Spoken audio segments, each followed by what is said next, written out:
ओम नमः शिवाय। जय महाकाल, जय माँ महाकाली। आज आप सभी के सामने महाशिव पुराण का दूसरा प्रश्न लेके आपके सामने प्रस्तुत होंगे। ओम नमः शिवाय। शौनक आदि ऋषियों के मुख से निकले हुए इन शब्दों को सुनकर सूत जी अत्यंत प्रसन्न हुए। तदुपरांत उनकी प्रसन्न करते हुए इस प्रकार कहने लगे कि हे शौनक जी आदि ऋषियों, आपने जो प्रश्न मुझसे किया है वही प्रश्न एक समय नारद जी ने ब्रह्मा जी से किया था। उस समय ब्रह्मा जी ने उन्हें समुचित उत्तर देकर प्रसन्नता प्रदान की थी। मैं आपसे वही प्रसंग कहता हूँ। एक बार देवऋषि नारद जी तपस्या करने के निमित्त हिमालय पर्वत पर जा पहुँचे। वहाँ भी श्री गंगा जी के तट पर बैठकर अत्यंत कठिन तपस्या करने लगे। उन्होंने निश्चल भाव से सहस्त्रों वर्षों तक घोर तपस्या की। उनकी उस तपस्या को देखकर देवताओं के राजा इंद्र अत्यंत भयभीत हो गए। उन्होंने यह समझा कि नारद जी मेरे इंद्रासन प्राप्त करने के लिए यह तपस्या कर रहे हैं। जैसी कठिन तपस्या को देखकर अस्तु इंद्र ने भयभीत होकर यह विचार किया कि मुझे किसी प्रकार नारद जी की तपस्या में विघ्न डाल देना चाहिए। ये निश्चय करके उन्होंने अपने मित्र कामदेव को अपने पास बुलाया। जब कामदेव उनके पास आ गए तब उन्होंने उन्हें संबोधित करते हुए इस प्रकार कहा कि हे मित्र, तुम्हारी सहायता से मैंने अनेकों अहंकारियों के अहंकार क्षण भर में चूर कर दिए हैं। इस समय देवर्षि नारद जी हिमाचल पर्वत पर बैठे हुए हैं और शिव जी की तपस्या कर रहे हैं। मुझे भय है कि वे अपनी तपस्या द्वारा मेरे इंद्रासन को प्राप्त करने के लिए ही यह तपस्या कर रहे हैं। अतः तुम कोई ऐसा उपाय करो जिससे नारद जी की तपस्या भंग हो जाए। सूत जी बोले, हे ऋषियों, इंद्र के मुख से निकले हुए इन शब्दों को सुनकर कामदेव ने उन्हें मनोकामना सिद्धि विश्वास दिलाते हुए नारद जी पर विजय पाने के हेतु अपनी पूर्ण सेना तैयार कर ली। तदुपरांत उन्होंने नारद जी के समीप पहुंचकर वहां चारों ओर अपनी माया फैला दी। कामदेव के प्रभाव के कारण उन निर्जल स्थान पे भी अनेकों प्रकार के पुष्प खिल उठे और कोकिल आदि सभी अपनी मीठी बोली से सबका ध्यान अपनी ओर आकर्षित करने लगे। हृदय में कामदेव को जगाने वाली तीनों प्रकार की शीतल मंद सुगंध वायु बहने लगी। अपनी उस विजयनी सेना को देखकर कामदेव के हृदय से अत्यंत प्रसन्नता हुई। वे अपनी शक्ति पर जो कुछ भी कर सकते थे उसे कर चुके, परंतु उसके कृत्यों से नारद जी का मन तनिक भी विचलित नहीं हुआ। हे ऋषियों, नारद जी का मन विचलित न होने का कारण एक ही था, उसे मैं आपको सुनाता हूँ।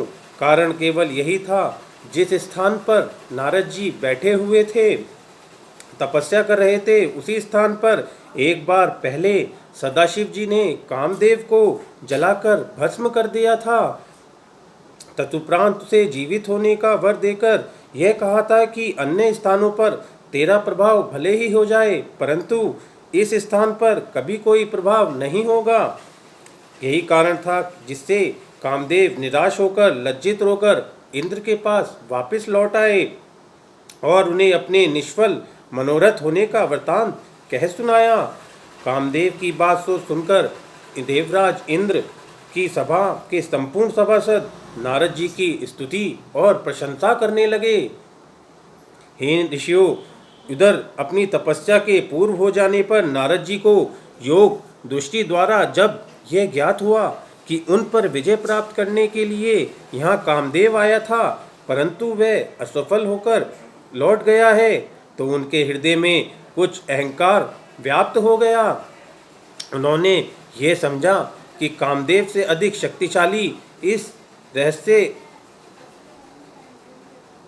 शक्तिशाली मैं हूँ, इस रहस्य को वे नहीं जान सके कि यह मेरा नहीं अपितु तपोभूमि का प्रताप है। अस्तु, नारद जी अपने तपोबल पर अत्यंत गर्व करते हुए तपस्या कर सब हाल सुनाने लगे।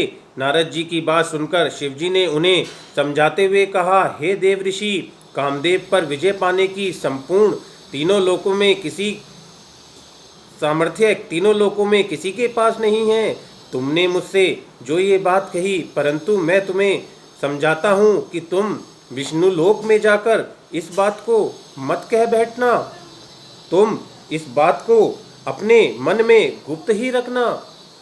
हे ऋषियों, अहंकार से डूबे हुए नारद जी को शिव जी की ये बात अच्छी नहीं लगी। अस्तु, वे उनसे विदा लेकर ब्रह्मा जी के समीप जा पहुँचे। वहाँ भी उन्होंने अपनी प्रशंसा करते हुए तपस्या तथा कामदेव पर विजय पाने का वृतांत कह सुनाया। अपने पुत्र नारद के उस अहंकार को देखकर ब्रह्मा जी ने भी भगवान सदाशिव की भांति उन्हें बहुत कुछ समझाया, परंतु नारद के हृदय में अहंकार अपना घर बना चुका था। इसीलिए पिता का समझाते हुए भी उन्हें अच्छा न लगा और वे वहाँ से उठकर विष्णु लोक में जा पहुँचे। महाराज जी को आया देखकर भगवान विष्णु ने उन्हें अपने आसन से उठकर अपने कंठ से लगा लिया और पूछा, हे देव ऋषि, अब तक आप कहाँ रहे?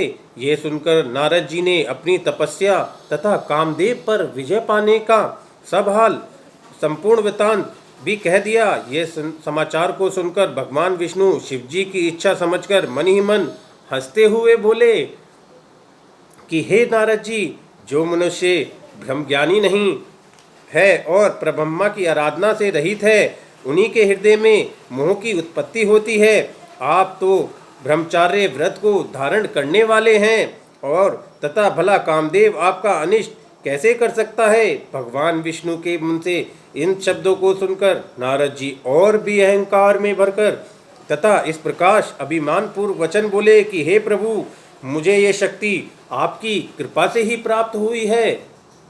हे ऋषियों, इतना कहकर नारद जी भगवान विष्णु से विदा लेकर चल दिए। उस समय भगवान सदाशिव ने अपने हृदय में ये इच्छा की कि मुझे नारद की अहंकार दूर कर देना चाहिए। अस्तु, उनकी इच्छा से जिस मार्ग से नारद जी चले जा रहे थे, उस मार्ग में स्वर्ग के समान सुंदर एक शेष नगर शीघ्र ही बस गया। उस नगर में शीलनिधि नामक राजा राज्य करता था।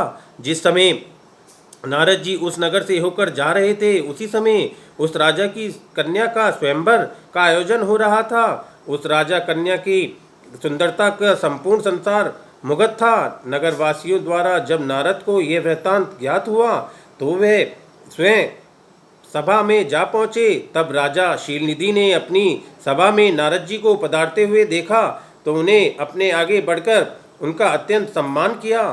फिर उन्होंने ले जाकर उनके आसन पर बैठा दिया। इसके उपरांत उस राजा ने अपनी परम सुंदरी कन्या को भी बुलाकर नारद जी के सम्मुख उपस्थित कर दिया। बहुत समय तक नारद जी उस कन्या के अनुपम स्वरूप को अपलक दृष्टि से देखते रहे। तदुपरांत जब उन्होंने उस कन्या के लक्षणों का विचार किया तो यह पाया कि जो भी मनुष्य इस कन्या का पति होगा, वह संसार में अमर हो जाएगा, अक्षय कीर्ति को प्राप्त करेगा और युद्ध में कभी किसी से नहीं हारेगा, परास्त न हो सकेगा। कन्या के इन लक्षणों का विचार कर नारद जी ने वहाँ से उठकर अपने मार्ग पर फिर चल दिए, परंतु उस समय उनका मन काम के वशीभूत होकर उस कन्या को स्वयं प्राप्त करने के लोपित हो रहा था। उस प्रकार वे अपनी बुद्धि से विपरीत कामदेव के जाल में फंस गए।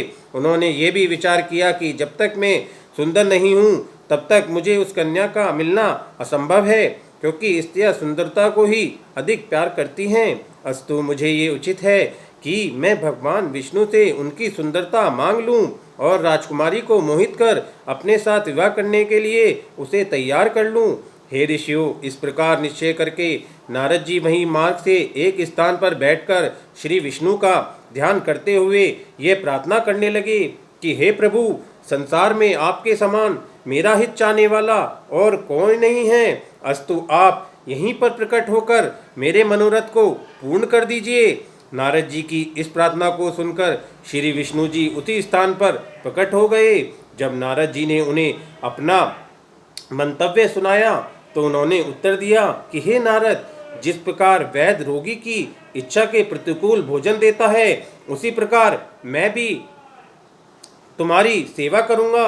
इतना कहकर श्री विष्णु जी अंतर्धान हो गए। नारद जी उनके गुड़ वचनों को भावार्थ नहीं समझ सके। अस्तु नारद जी का संपूर्ण शरीर श्री विष्णु जैसा हो गया, परंतु उनका मुख बंदर जैसा बना रहा। नारद जी वहां से उठकर शीघ्रता पूर्वक पुनः राज में जा पहुंचे।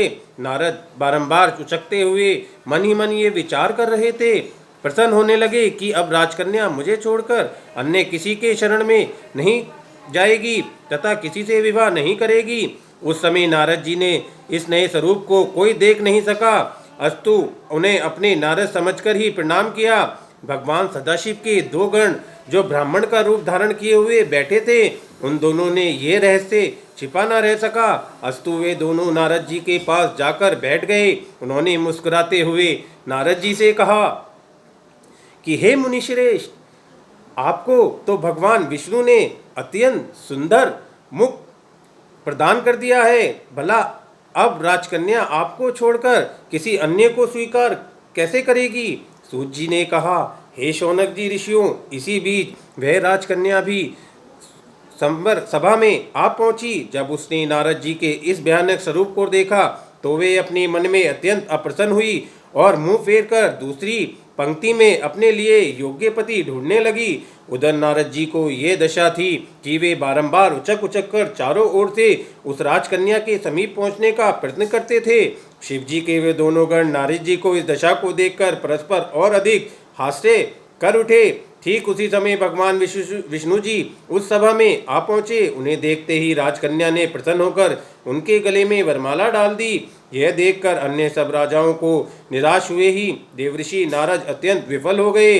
उस समय उन दोनों शिवगणों ने नारद जी से कहा, हे मुनिराज, आप इतने दुखी क्यों होते हैं? कृपा करके अपने मुख को किसी दर्पण में तो देख लीजिए।